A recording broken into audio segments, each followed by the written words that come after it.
In a mansion filled with the world's best doctors, a billionaire lay dying, and no one knew why. 20 experts tried everything and failed.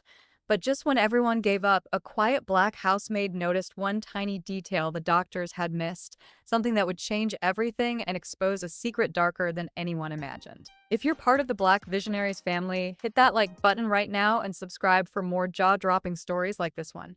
The sun poured through the glass walls of the Blackwell estate like molten gold, touching every inch of the marble floor. Inside, 20 of the country's best doctors stood around the bed of one man, the billionaire Henry Blackwell, founder of one of the largest tech empires in the world. Machines beeped steadily beside him, displaying numbers that made no sense. The doctors whispered in low voices, confused and tense. One of them, a gray-haired cardiologist, finally said, "We've done every test possible. There's no physical reason for his body to be shutting down like this." Henry's wife, Eleanor, looked pale and desperate. "Are you saying my husband is dying and no one knows why?" The doctor hesitated. "I'm afraid so, ma'am. His heart rate is dropping without a cause. It's like his body's giving up." In the corner of the room, quietly dusting a shelf, stood Maya Jackson, the family's housemaid. She had worked for the Blackwells for almost 8 years, always silent, always unseen. But as the doctors argued, Maya's dark eyes kept drifting toward something small and odd on the bedside table, a glass of water with a faint yellow tint. Everyone was too busy to notice it. Everyone except her. The story of Henry Blackwell's collapse had started 2 weeks earlier during a charity gala he hosted in Manhattan. Cameras flashed, politicians smiled, and Henry stood tall under the chandelier lights, shaking hands with mayors and CEOs. He was known for his confidence, a man who built everything from scratch. But that night, witnesses said his hands began trembling as he gave his speech. He stopped mid-sentence, clutching his chest, and collapsed on stage. Paramedics rushed him to his private medical wing. His pulse was weak but steady. What followed was chaos.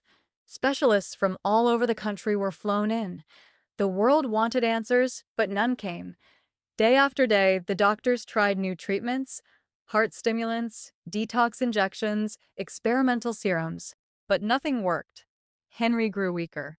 His once sharp blue eyes became dull, unfocused, almost frightened. Maya watched all of it quietly. She wasn't a doctor, but she had instincts that came from life experience, working in poor neighborhoods, caring for sick relatives, noticing small things people ignored. One morning, as she brought fresh sheets into the room, she noticed something strange again. The glass of water beside his bed had that same faint yellow shimmer. Every day, it was replaced.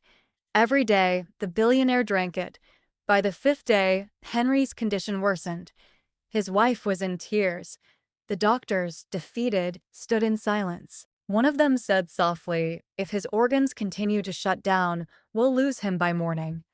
Maya, standing near the door, finally gathered courage. Her voice was gentle but steady. "Excuse me, sir. May I say something?" All heads turned. The chief doctor frowned. The chief doctor frowned. "This is not the time for," but Eleanor interrupted, desperate. "Please, let her speak." Maya took a step forward. "I know I'm not a doctor, but every morning I see a new glass of water next to Mr. Blackwell. It always has a strange yellow color. It doesn't look like tap water." The doctors exchanged skeptical glances. One said dismissively, "That's just his vitamin mix. The nurses prepare it." Maya nodded. "The nurses prepare it." Maya nodded. "Then maybe check it again." Because the day he collapsed, I saw the same color in his drink at the gala. The room went still. The lead doctor looked toward the nurse, who froze under the sudden attention. "Go bring that bottle," he ordered. Minutes later, the nurse returned with a small vial labeled "Daily Supplement," prepared for Henry Blackwell.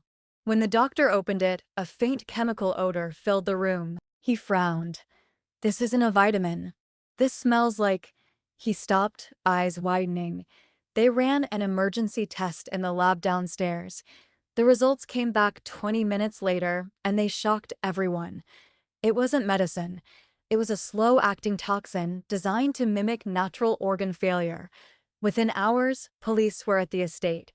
The entire staff was questioned. The nurse, trembling, confessed under pressure that she had been paid by someone to give Mr. Blackwell his special supplement daily. She thought it was part of his new diet plan until she learned what it really was.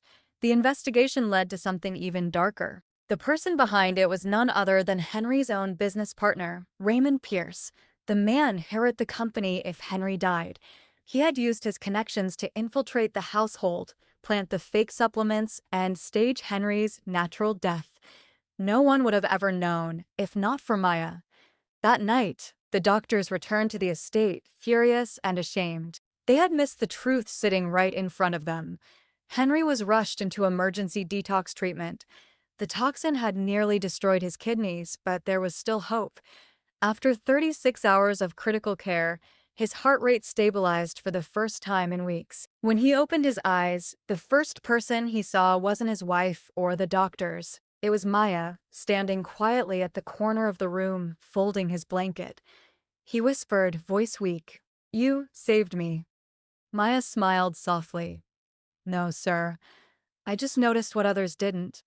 A week later, Henry was strong enough to walk again. The police had already arrested Raymond Pierce, and the story was all over the news. Billionaire poisoned by business partner, saved by housemaid's observation. Reporters gathered outside the gates, hoping for a statement. Henry ignored them all. Instead, he called Maya into his office. She entered hesitantly, her uniform freshly pressed, hands clasped nervously. Henry looked at her, his face no longer proud but humbled. "You know, Maya, I've met hundreds of doctors, investors, and scientists. They all had degrees and medals, but none of them had your eyes, the kind that actually see people." Tears welled in her eyes. "I was just doing what felt right, sir." He smiled faintly. "You did more than that. You reminded me that life isn't saved by knowledge. It's saved by kindness." He walked to his desk and handed her an envelope. Inside was a deed. She stared at it, speechless. "It's your house," Henry said simply. "Paid in full. You deserve it." Maya shook her head, tears falling freely. "I can't accept this." "You can," he said firmly, "because you saw what 20 doctors couldn't, and because you saved a man who thought he didn't need saving." Months later, Henry stood on stage at a charity gala once again, alive, healthy, and different. Cameras flashed, but this time, he wasn't alone. Maya stood beside him, shy but smiling. He began his speech with a quiet laugh. "I once believed money could buy safety, and that intelligence was the highest form of wisdom. But I was wrong. Sometimes, the person who saves your life doesn't come wearing a white coat. They come holding a cleaning cloth." The crowd erupted in applause. Maya looked down, humbled. For the first time in her life, people saw her, not as a maid, but as the woman who saw what everyone else missed. As the lights dimmed and the orchestra began to play, Henry leaned closer and whispered, "You saved my life, Maya. Now let's go save others." And from that day on, the Blackwell Foundation launched a new initiative, The Eye That Cares, funding scholarships for hospital workers, janitors, and caregivers across the country. Because sometimes the smallest eyes see the biggest truth. And sometimes it takes a humble heart to save a dying empire. Sometimes brilliance wears a white coat, and sometimes it wears an apron. If this story inspired you, hit subscribe and join the Black Visionaries family for more powerful, true-to-life stories that open hearts and open eyes.